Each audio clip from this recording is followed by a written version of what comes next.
அனைவருக்கும் வணக்கம். Nemilichery railway station. இந்த நெமிலிச்சேரி ரயில்வே ஸ்டேஷனுக்கு பக்கத்திலே வெகு அருகாமையிலே இந்த குடியிருப்புகளுக்கு மத்தியில் நம்மளுடைய வீட்டு மனை அமைஞ்சிருக்கு.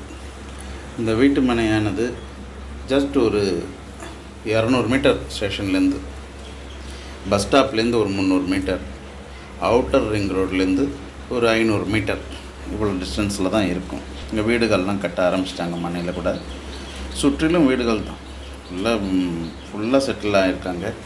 நல்ல வளர்ச்சி, அமைதியான இடம், CMD approved, bank loan facility இதெல்லாம் இருக்குது.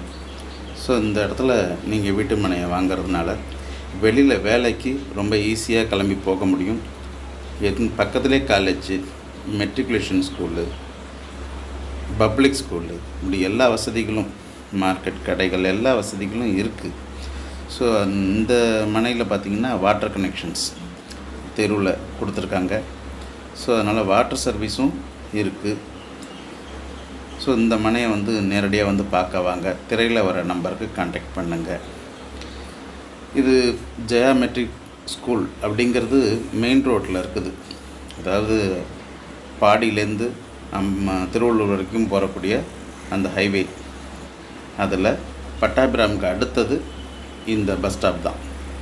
இந்த ஸ்கூலுக்கு நேர் எதிரில் நடந்தால் இந்த ரயில்வே ஸ்டேஷனை அடைய முடியும். ஒரு 150 மீட்டர்லேயே அடைய முடியும். அங்கேருந்து ஒரு 200 மீட்டர் தான் நம்மளுடைய வீட்டு மனை. ஸோ அதனால் இவ்வளோ அருகில் இவ்வளோ வசதிகள்லாம் இருக்கக்கூடிய இந்த வீட்டு மனையை நீங்கள் வாங்கலாம். இந்த மனையில் 900 ஸ்கொயர் ஃபீட்டுக்கு மேற்பட்ட மனைகள் இப்போ விற்பனைக்கு இருக்குது. நல்ல விளையாட்டம் அடையக்கூடிய ஒரு பகுதி. ஏன்னா இது ரயில்வே ஸ்டேஷன் பக்கத்தில் இருக்குது. அதே போல் அண்டலூர், மீஞ்சூர் இந்த பைபாஸை ஒட்டி இருக்குது. அதே போல் அடுத்து இருக்க பட்டாபிராம் கேட்டை ஒட்டியே, ரயில்வே கேட்டை ஒட்டியே இருக்க இந்த டைடல் பார்க் இது பக்கத்துலேயும் இருக்குது. ஸோ இவ்வளோ வசதிகள் இருக்குது. இந்த ரயில்வே ஸ்டேஷன் இதுலேருந்து ரொம்ப வெகு அருகாமையிலே இருக்குது. இந்த ஸ்டேஷன் எதிரிலேயே ஜெயா காலேஜ் இருக்குது. ஸோ அதனால் கான்டாக்ட் பண்ணுங்கள். திரையில் வர நம்பருக்கு நேரில் வாங்க. மற்ற விவரங்கள் எல்லாமே நான் பண்ணித்தரேன். நன்றிகள்.